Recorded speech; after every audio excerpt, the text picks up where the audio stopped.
Uma boa noite, que a graça e a paz esteja com todos. Eu venho aqui nesta noite trazer uma palavra para abençoar a sua vida. Eu sou o pastor Jaime Teixeira, da comunidade cristã Resgatando Vidas para o Senhor Jesus. Quero convidar você neste domingo a estar conosco em uma de nossas reuniões. E eu quero convidar você a partir das 19h30, na rua Nilton Tinoco, 475, Jardim Nova Era, Nova Iguaçu. Eu estarei ali ministrando uma palavra poderosa para lhe abençoar. Mas eu quero estar aqui nesta noite também orando por você e trazendo aqui o entendimento, a revelação de Deus para o seu coração. E eu quero falar hoje sobre um assunto muito interessante que poucas pessoas às vezes não tomam importância. Mas a Bíblia fala que quando nós conhecemos a verdade nos libertará. Porque se o Filho vos libertar, verdadeiramente seremos livres. Mas isso quer dizer se realmente o Filho te libertou. Eu pergunto, você já foi liberto pelo Filho de Deus? Já foi liberto por Jesus? Porque se você já foi liberto, a Bíblia fala que você realmente é livre. Por isso que ele fala, se o Filho vos libertar, verdadeiramente tu serás livre. Então aqui vai o meu abraço a todos que estão conosco agora. A partir deste momento, eu quero estar orando por você. Aonde estiver chegando a minha voz, chega a bênção de Deus, chega aí a revelação de Deus através do Espírito Santo.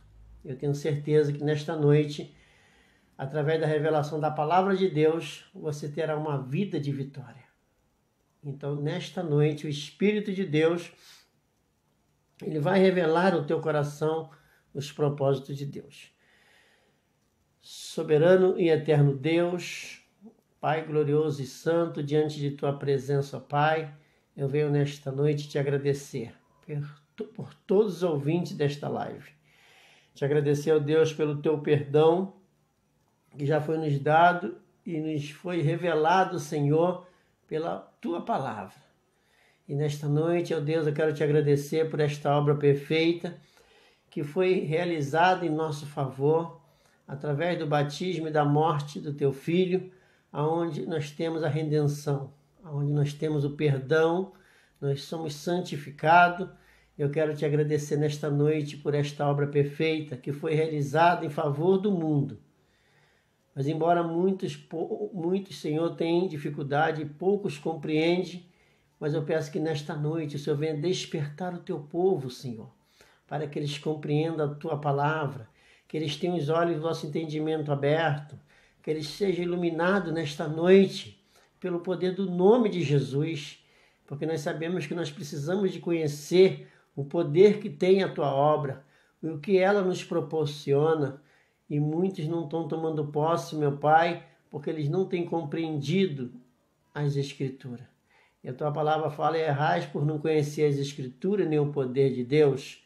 Mas nesta noite eu peço, Espírito de Deus, para cada ouvinte nesta noite, para aqueles que ainda vão ouvir esta mensagem, eu peço agora, Espírito de Deus, fala através dos nossos lábios, para que esta palavra possa ir de encontro a cada coração e produzir o resultado para o qual está sendo enviada nesta noite, em nome de Jesus. Amém.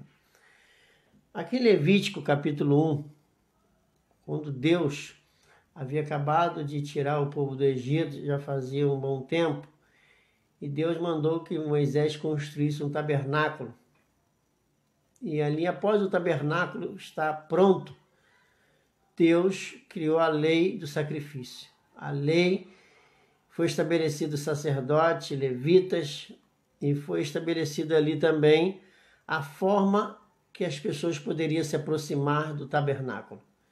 Se aproximar ali, porque ali estava a arca, e ali aquela arca representava a presença de Deus.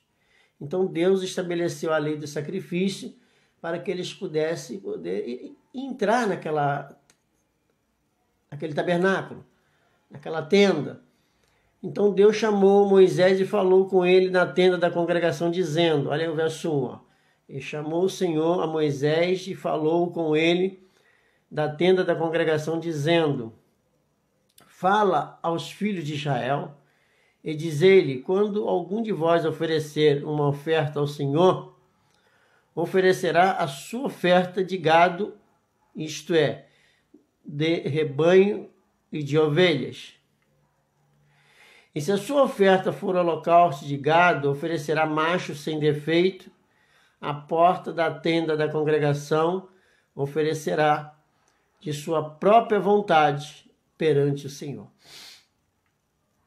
E porá a sua mão sobre a cabeça do holocausto, para que seja aceito a favor dele e para a sua expiação. Então você começa a entender aqui que foi estabelecida a lei do sacrifício e que as pessoas tinham que fazer por um ato voluntário, quando ele pudesse chegar ali diante do sacerdote com uma oferta, ou de gado ou de ovelha, e ali impor ambas as mãos sobre a cabeça desta oferta para poder receber a expiação dos seus pecados. E aqui diz, depois degolará o bezerro perante o Senhor, e os filhos de Arão, os sacerdotes, oferecerão o sangue, aspergerão sobre o redor e sobre o altar que está diante da porta da tenda da congregação. Então esfolará o holocausto e o partirá nos seus pedaços. Amém?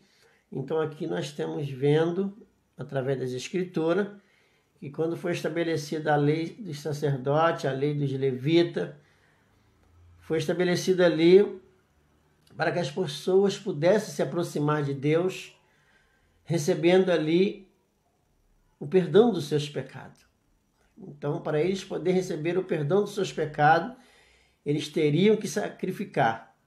Mas tudo isso era um ato provisório. Era uma sombra dos bens futuros. Não era nada diferente disso, porque a Bíblia nos mostra aqui no livro de Hebreus, eu quero que você esteja acompanhando comigo, a partir do Hebreus 10, eu quero que você leia comigo. Eu vou ler que é para vocês acompanhar a leitura, né? Eu não vou falar só, vou ler Hebreus 10, verso 1. Diz o seguinte: porque tendo a lei a sombra dos bens futuros e não a imagem exata das coisas, nunca pelos mesmos sacrifícios que continuamente se oferece a cada ano, pode aperfeiçoar os que a ele se chegam. Quer dizer, então aquilo ali era uma sombra dos bens futuros e não a imagem exata das coisas. Quer dizer, era um sacrifício provisório, né? E aqui a Bíblia fala que nunca, olha bem, amado, e não a imagem exata das coisas, e nunca pelos mesmos sacrifícios que continuamente se oferece a cada ano, poderia aperfeiçoar aqueles pecadores. Era impossível. Apenas aquele sangue encobria o pecador. Aí fala, de outra maneira, teria deixado de se oferecer, porque purificado uma vez, os ministrantes nunca mais teriam consciência do pecado. Mas esse sacrifício, como eu disse, ele não era um sacrifício perfeito. Era apenas um sacrifício provisório, como nós lemos aqui, tendo a lei a sombra dos bens futuros e não a imagem exata das coisas. E a Bíblia fala que esse sacrifício nunca poderia aperfeiçoar, né? Porque se pudesse aperfeiçoar, bastava fazer apenas uma única vez. É isso que as pessoas têm que compreender, os propósitos de Deus. Mas a Bíblia fala que, ali no próprio livro de Levítico, né, que existe vários processos aqui, que você pode ler aqui a partir do verso, por exemplo, 5, né, se você acompanhar aqui, fala sobre sacrifício pelos pecados ocultos, pela ignorância, pelos pecados voluntários. Então existe uma série de fatores que as pessoas tinham que levar ali uma oferta para o sacrifício. Então era um procedimento feito semanalmente, mensalmente. Mas a Bíblia fala que uma vez no ano, o sumo sacerdote, de início era Arão, ele também fazia sacrifício por si mesmo, para ele poder fazer ali uma representação do povo de Israel, para que todo o pecado da nação pudesse ser passado ali para aquela oferta. E aqui diz a Bíblia, a partir do capítulo 16, a partir do verso 11, eu quero que você acompanhe a leitura comigo, em Levítico 16, né? Nós vamos ler. Levítico capítulo 16, nós vamos ler a partir do verso 11, que diz o seguinte, ó. E Arão fará chegar o novilho da expiação, que será por ele. Quer dizer, o próprio Arão, ele tinha que fazer o sacrifício por ele. E fará expiação por si e pela sua casa, e degolará o novilho da expiação. Então, ali, com um sangue alheio, Arão fazia esse procedimento para ele, para sua casa, para ele poder fazer esse papel ali de um representante da nação diante de Deus.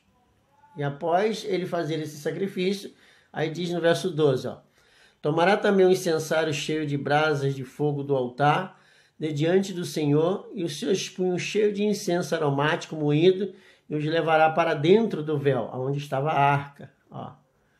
E porá o incenso sobre o fogo perante o Senhor, e a nuvem do incenso cobrirá o propiciatório que está sobre o testemunho, para que não morra. Olha bem, amado. Você vê que a presença de Deus, ela teria que estar ali por trás daquela fumaça, porque eles não tinham condição, porque aquele sacrifício não era um sacrifício perfeito, de poder entrar na presença de Deus ali. Eles precisavam do incenso, ele precisava ali daquele incenso para ajudar eles. E aqui diz para que eles não viessem a morrer, o próprio sumo sacerdote. E tomará do sangue do novilho e com o seu dedo espangerá sobre a face do propiciatório, para o lado oriental, para o propiciatório, e espangerá 7 vezes do sangue com o seu dedo. Tudo isso era um procedimento para que Arão pudesse fazer uma simples coisa. Ele tinha que pegar 2 bodes, um bode era sacrificado, e o outro bode, ele colocaria ambas as mãos sobre a cabeça desse bode e passava ali o pecado da nação para a cabeça daquele bode. Então, olha bem, nós vamos ler aqui a partir do versículo 15, ó. Depois degolará o bode da expiação, que será pelo povo, quer dizer, faziam pelo povo, e trará o seu sangue para dentro do véu, e fará com que o seu sangue, como fez com o sangue do novilho, e o espangerá sobre o propiciatório, perante a face do propiciatório. E assim fará expiação pelo santuário, por causa das imundícias dos filhos de Israel, e das suas transgressões, e de todos os seus pecados. E assim fará para a tenda da congregação, que reside com eles no meio de suas imundícias. Nenhum homem estará na tenda da congregação quando ele entrar para fazer a expiação no santuário, até que ele saia, depois de feita a expiação sobre si mesmo e pela sua casa e por toda a congregação de Israel. Então sairá ao altar que está perante o Senhor e fará expiação por ele, e tomará do sangue do novilho e do sangue do bode e porá sobre as portas do altar ao redor. E daquele sangue aspergerá sobre o altar com seu dedo 7 vezes, e purificará das imundícias dos filhos de Israel, para que eles sejam santificados, diz o texto aí, ó, e os santificará. Havendo, pois, acabado de fazer a expiação pelo santuário, pela tenda, pelo altar, então fará chegar o bode vivo. Aí agora, que era 2 bodes. E Arão porá ambas as mãos, preste atenção nisso, sobre a cabeça do bode vivo, e sobre ele confessará, olha bem, amado, todas as iniquidades dos 2 filhos de Israel, e todas as suas transgressões, e todos os seus pecados, e os porá sobre a cabeça do bode, e enviá-lo ao deserto pela mão de um homem designado para isto. Foca esse texto agora e analisa agora. Se a lei é a sombra dos bens futuros e não a imagem exata das coisas, aonde pode ter acontecido esse fato no futuro? Não é tão difícil de você analisar. Ó, Arão porá ambas as suas mãos sobre a cabeça do bode vivo, e sobre ele confessará todas as iniquidades dos filhos de Israel, e todas as suas transgressões e todos os seus pecados, e os porá sobre a cabeça do bode e enviá-lo ao deserto, ó, pela mão de um homem designado para isto. Ó, E assim aquele bode levará sobre si todas as iniquidades deles, a terra solitária. O que é uma terra solitária? É uma terra árida, uma terra que não tinha água nem comida. Era num deserto. E deixará o bode ali no deserto, quer dizer, um lugar para que o bode pudesse morrer de fome. E a Bíblia fala que esse sacrifício ele tinha apenas uma validade de 1 ano. Eu quero mostrar isso para vocês lá em Levítico também. Ou melhor, lá em Hebreus, Hebreus capítulo 9. Quero que vocês acompanhem a leitura para vocês entenderem como Deus fez uma obra perfeita em nosso favor.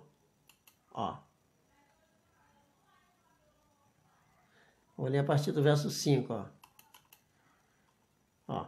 E sobre a arca os querubins da glória que fazia a sombra no propiciatório, das quais coisas não falaremos agora mais particularmente.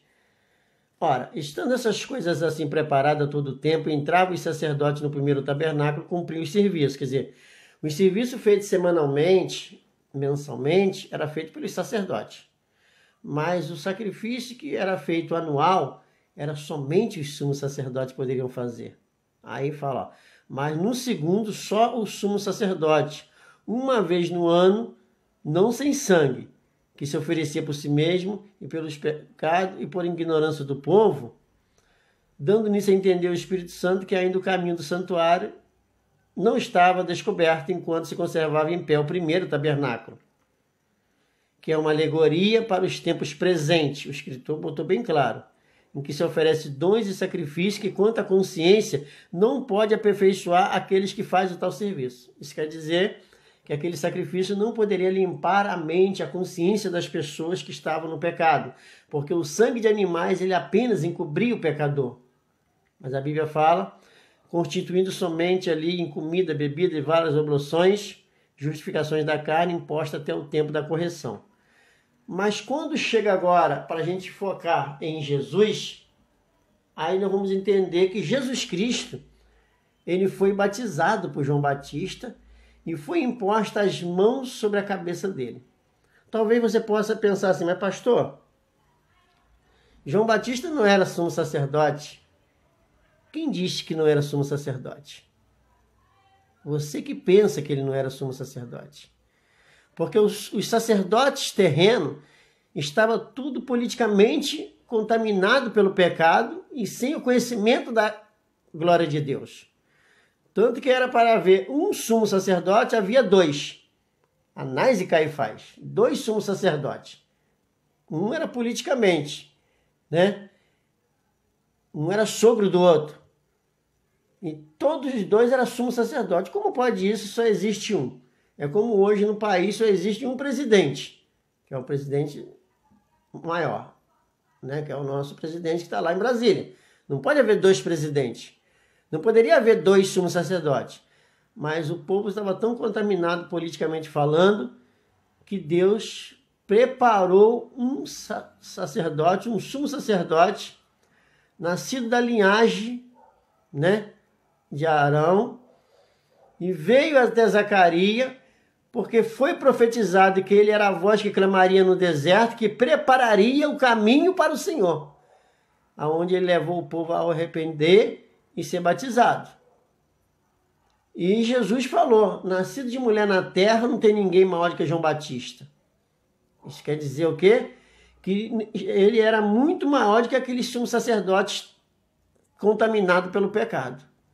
Então Jesus ainda falou mais, ó, nascido de mulher na terra, não tem ninguém maior do que João Batista. Então Jesus botou João Batista num nível sacerdotal. E Jesus foi até João Batista para ser batizado. E quando João Batista impôs as suas mãos sobre Jesus e batizou, ele foi conduzido para onde? Para um deserto. Lá no passado, era uma pessoa separada, designada por esse trabalho. Mas na era da graça não tinha pessoas capazes. Foi pelo próprio Espírito de Deus que Jesus foi conduzido para o deserto e ficou ali 40 dias num lugar que não tinha nem água nem comida. Olha bem, amado. E ali Jesus aniquilou todo o pecado. E quando Jesus voltou ali, daquele deserto, ele dizia o que para os pecadores? O que Jesus informava aos pecadores que vinham até ele crendo? Perdoado já estão os seus pecados. Mas espera aí, ainda faltava o preço. Porque lá no passado, quando a pessoa impunha as mãos sobre o animal, depois que o animal recebia o pecado, ele precisava de ser sacrificado. Ele precisava de ser sacrificado. Então Jesus precisava de ir para a cruz, para morrer, para que nós não ficasse com nenhuma dívida. O que acha mais estranho hoje é que todo crente se acha ainda endividado. É porque as pessoas não compreendem o poder daquela morte lá na cruz, onde foi derramado aquele sangue, que um sangue que não apenas vem cobrir o pecador, mas que ele limpa a consciência do pecador para que o pecador venha servir ao Deus vivo como um filho de Deus justificado. Aí fala aqui em Hebreus 9:11, ó. Mas vindo Cristo, o sumo sacerdote dos bens futuros, ó, presta atenção nisso, por um maior e mais perfeito tabernáculo, quer dizer, pelo seu próprio corpo, e não, feito por mão, isso é desta criação, nem por sangue de bode, nem de bezerro, porque Jesus não precisou sacrificar como Arão, o sacerdote filho de Arão, fazia. Jesus entrou com o seu próprio sangue. Ele não precisou de sangue de bode, não precisou de sangue de touro, né? Ele com o seu próprio sangue, que ele derramou ali na cruz, e entrou uma vez só no santuário e havendo efetuado o quê? Uma eterna redenção. Quer dizer, uma salvação eterna. Porque se o sangue do estouro e de bode e as cinzas de uma novilha expangida sobre os imundos os santificava quanto à purificação da carne, quanto mais o sangue de Cristo, que pelo Espírito Eterno se ofereceu a si mesmo imáculo a Deus, purificará a vossa consciência das obras mortas, para que vocês possam servir ao Deus vivo. Quer dizer que o sacrifício de Jesus naquela cruz foi para limpar a tua consciência do pecado. Foi para limpar a sua consciência para que vocês sirvam ao Deus vivo. E olha o que diz no verso 28. Que Jesus não tinha pecado. Olha bem, você vai entender mais agora. Ó. Assim também Cristo, oferecendo-se uma vez para levar os pecados de muitos, quer dizer, ele levou o pecado para o deserto. Ele foi para a cruz apenas com a culpa do pecado.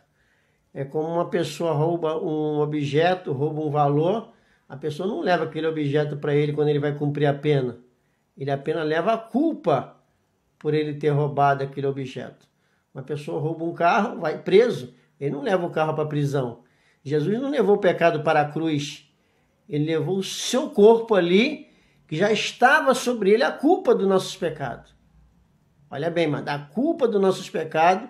E a Bíblia fala, assim também Cristo, oferecendo-se uma vez para tirar os pecados de muitos, aparecerá a segunda vez. Olha a vírgula aí. Mas ele vai aparecer a segunda vez sem pecado aos que esperam para a salvação. Então você tem que aguardar a volta de Jesus com ou sem pecado.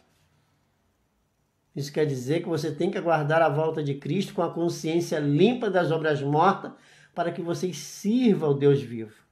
Por isso que a Bíblia fala, tendo a lei as sombras dos bens futuros e não a imagem exata das coisas, nunca, pelos mesmos sacrifícios que continuamente se oferece a cada ano, poderia aperfeiçoar. Porque se pudesse aperfeiçoar, né? A Bíblia fala que bastava só fazer uma vez. Ele fala assim, de outra maneira teria deixado de se oferecer, porque purificado uma vez os ministrantes nunca mais teriam consciência do pecado. Nesse sacrifício, porém, a cada ano se faz comemoração dos pecados, quer dizer, era anual, tinha validade de um ano, porque é impossível que o sangue de estouro e de bode tire pecado. Mas João Batista, quando ele batizou Jesus, lá em João 21:29, ele disse, eis aí o Cordeiro de Deus que tira o pecado do mundo. Ele não disse que cobre, ele não disse que esconde, Ele disse que tira o pecado do mundo. E o mundo que eu falo hoje é a tua mente, é a tua consciência. Porque o pecado não está nas coisas, o pecado está na mente humana. Se hoje todo ser humano morresse, aonde estaria o pecado?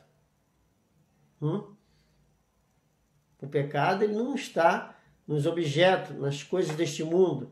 Ele está na mente humana. Por isso que a Bíblia fala que o sacrifício de Cristo ele liberta a nossa consciência das obras mortas para que vocês sirvam ao Deus vivo. Porque é impossível que o sangue de touro e de bode pode tirar pecado. Por isso, entrando no mundo, diz: sacrifício e oferta não quiseste, mas corpo me preparaste. Então, quando Jesus veio a esse mundo, Deus já falou que estava cessando o sacrifício. Se você ler lá em Isaías capítulo 1, o povo ali fazia sacrifício e continuava vivendo no pecado. E Deus falou que estava farto daquele sacrifício em vão. Sacrifícios inúteis, que quando eles faziam as reuniões solenes, Deus falou que virava o rosto. Ele multiplicava a oração, Deus se esquiava deles. Isaías capítulo 1, você pode ler isso aí. Mas aqui diz o seguinte, no verso 10, na qual vontade nós temos sido santificados pela oblação do corpo de Cristo, feita apenas o corpo de Jesus Cristo feito apenas uma vez só, há mais de 2000 anos, porque a Bíblia diz em João 9, capítulo 1, verso 9, que Jesus é a luz que ilumina todo aquele que vem ao mundo. Olha bem a palavra, vem. Não é aquele que já veio, é aquele que vem. Essa palavra tem sentido no presente e no futuro. E até no passado. Todo aquele que vem a esse mundo, Jesus é a luz que ilumina. Então aqui mostra que os homens, os sacerdotes, ele aparece ministrando, oferecendo muitas das vezes as mesmas coisas que não pode tirar pecado. Hoje, amado, os sacerdotes de hoje, os homens de Deus de hoje, eles ensinam vocês a fazer sacrifício contínuo que nunca pode tirar os seus pecados.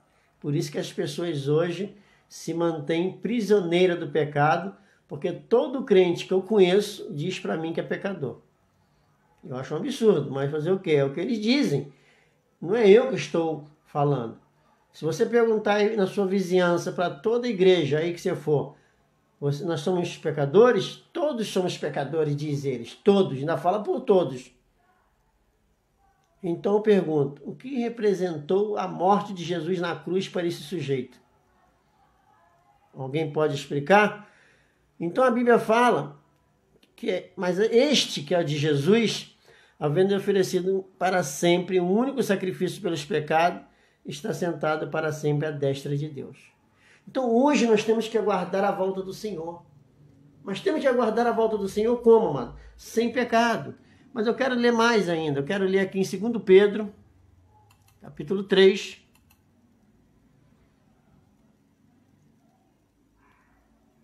Nós vamos ler a partir do verso 5. É que eu não gosto de ler texto isolado, então vamos ler o texto todo.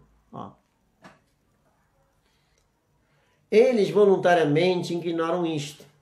O ser humano ignora tudo. Que pela palavra de Deus, já desde a antiguidade, existiram os céus e a terra, que foi tirado da água, no meio da água subsiste. Olha bem, amado. Por isso que Jesus falou para Nicodemo, Nicodemo, você tem que nascer de novo. Você tem que nascer da água. E nós sabemos que essa água, ela representa o batismo de Jesus. Representa a palavra de Deus. Porque a palavra foi criado tudo pela palavra de Deus. Tudo partiu da água e existe no meio da água, como diz aqui o texto. E a tua salvação também.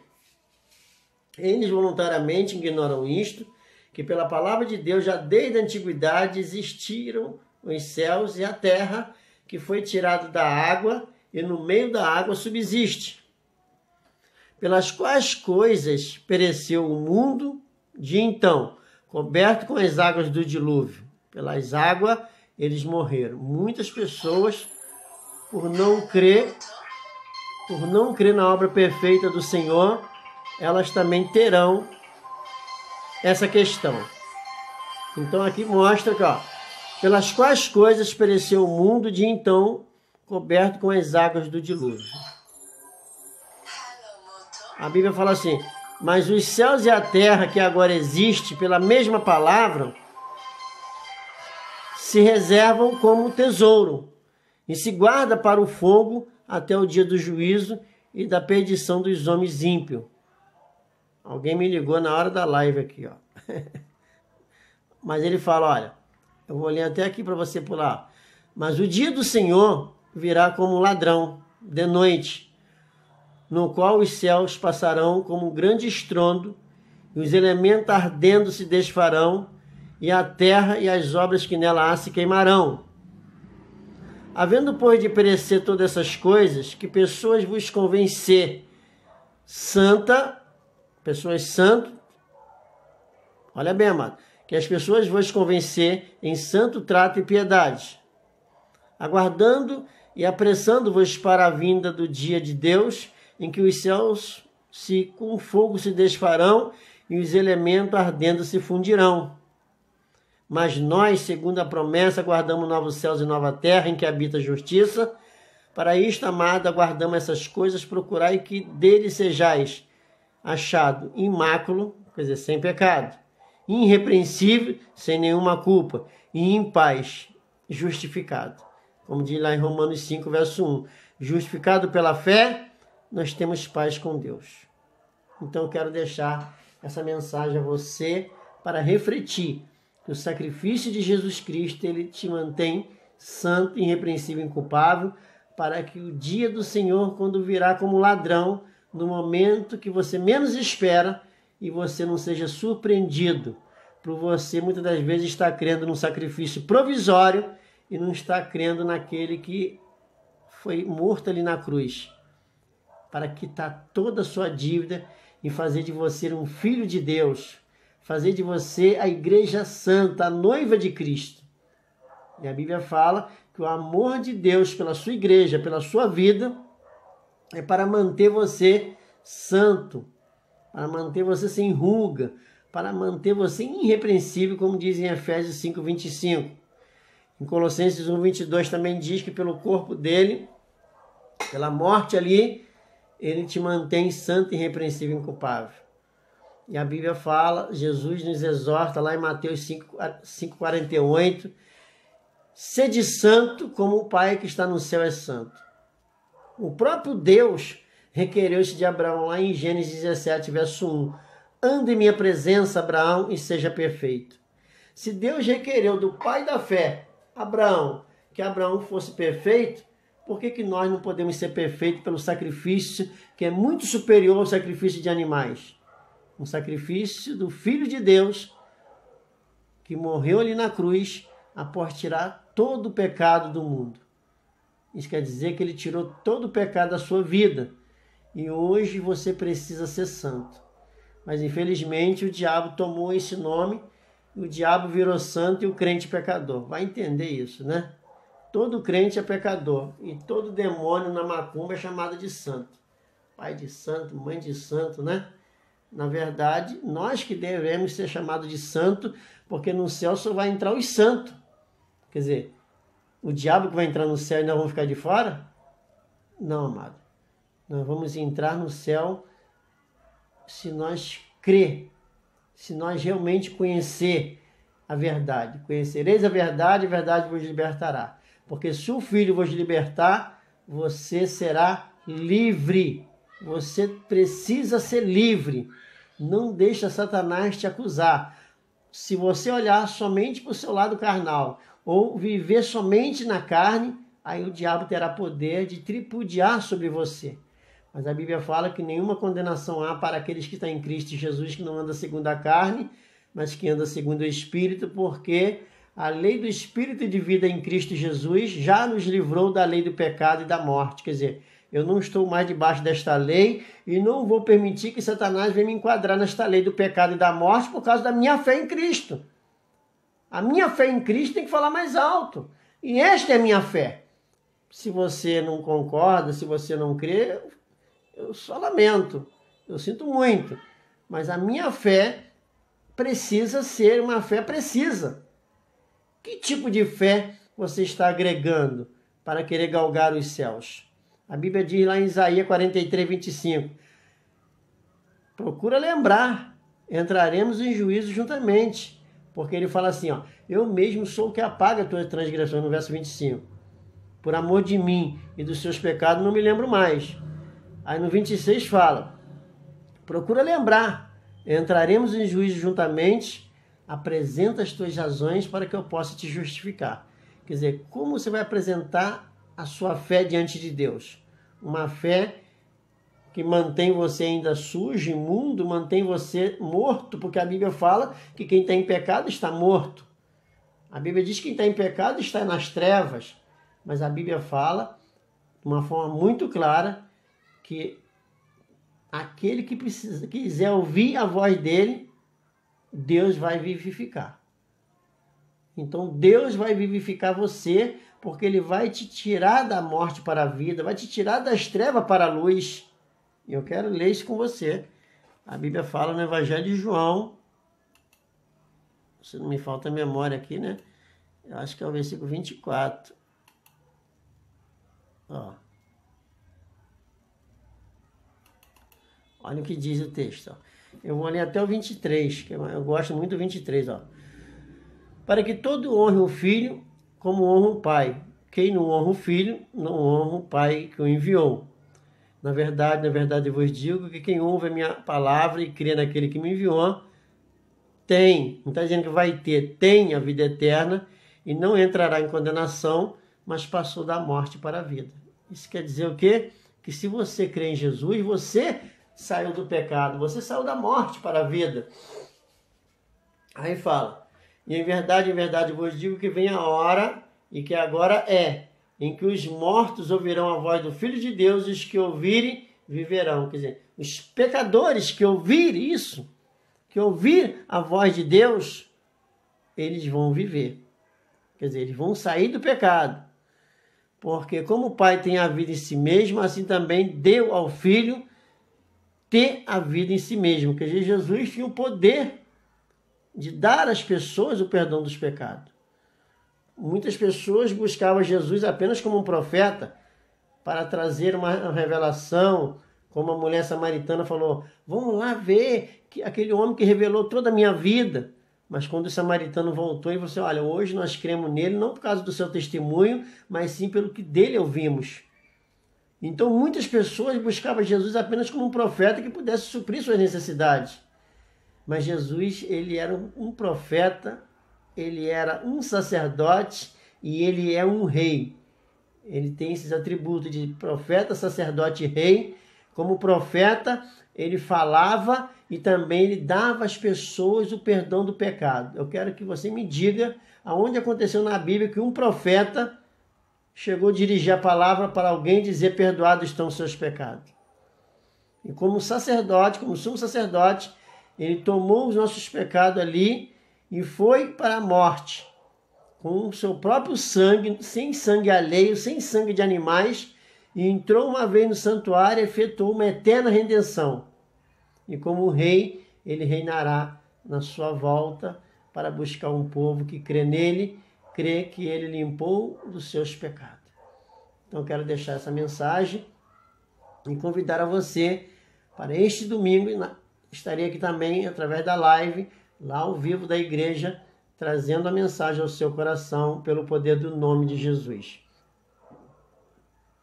Senhor, nosso Deus e nosso Pai, em nome do teu Filho amado Jesus Cristo, eu te glorifico, ó Deus, e te exalto.